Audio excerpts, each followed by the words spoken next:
Bible literature ministry అనుదిన ధ్యానములు December 15 అంశము ఆవగింజంత విశ్వాసము వాక్యము మత్తయి సువార్త 17వ అధ్యాయము 21వ వచనము మీకు ఆవగింజంత విశ్వాసముండిన ఎడల ఈ కొండను చూచి ఇక్కడ నుండి అక్కడికి పొమ్మనగానే అది పోవును. ప్రభువునందు ప్రియులారా, నేటి వాక్యమును ధ్యానించుకుందాము. మన విశ్వాసము గురించి మనం చాలా గొప్పగా ఊహించుకుంటాము. ఇతరులతో పోల్చుకొని మన విశ్వాసాన్ని భూతద్దంలో చూసుకుంటాము. మామూలు కంటికి కనబడని విశ్వాసాన్ని భూతద్దంలో చూస్తే చాలా పెద్దగా కనబడుతుంది.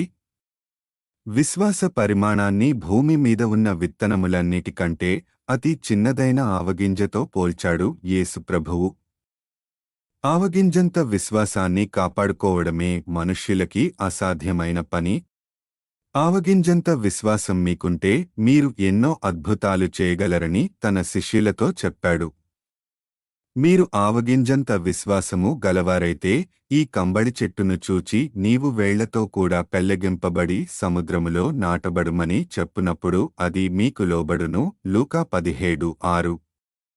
మన విశ్వాసంతో కొండలను బండలను పిండి చేయాల్సిన అవసరమో చెట్లను పుట్లను కూల్చాల్సిన అవసరమో మనకు రాకపోవచ్చు. కాని మన అనుదిన జీవితంలో దేవుని మీద ఆధారపడాల్సి వచ్చినప్పుడు మన విశ్వాస పరిమాణం కొలవబడుతుంది.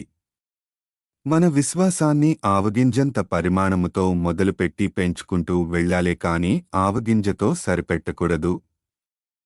మన విశ్వాస పరిమాణాన్ని మనం ఎప్పటికప్పుడు సరిచూసుకుంటూ ఉండాలి. లేదంటే మన కష్టకాలంలో ఆవగింజంత విశ్వాసం కూడా కనిపించకుండా పోతుంది. మీరు విశ్వాసము గలవారయ్యున్నారో లేదో మిమ్మును మీరే శోధించుకొని చూచుకొనుడి. మిమ్మును మీరే పరీక్షించుకొనుడి. 2 కొరింథీ 13:5. మనకి ఏ కష్టం రానంతవరకు మన విశ్వాసం మనకి చాలా గొప్పగా కనబడుతుంది.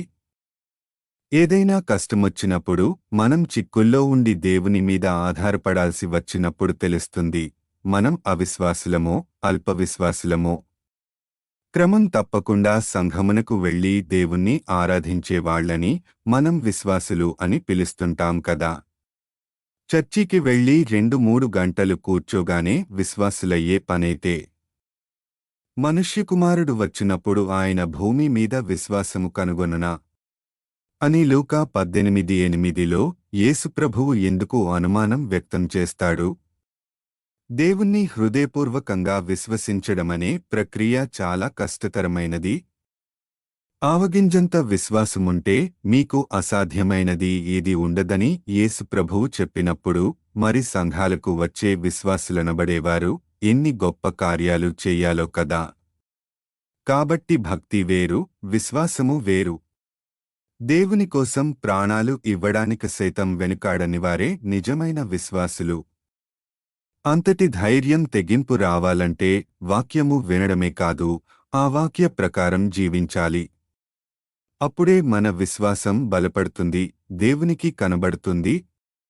నీవు విశ్వాసంలో బలపడటానికి విశ్వాసమునకు కర్త, దానిని కొనసాగించువాడైన యేసును వెంబడించి వాక్య ప్రకారం జీవించడానికి నీవు సిద్ధమా? ప్రార్థించుకుందాము. ప్రభువా, మేము ఈ లోకంలో జీవించినంత కాలము నీ యందలి విశ్వాసంతో జీవించులాగున నీ కృపను మాకు దయచేయమని యేసయ్య నామమున అడుగుతున్నాము తండ్రి. ఆమేన్.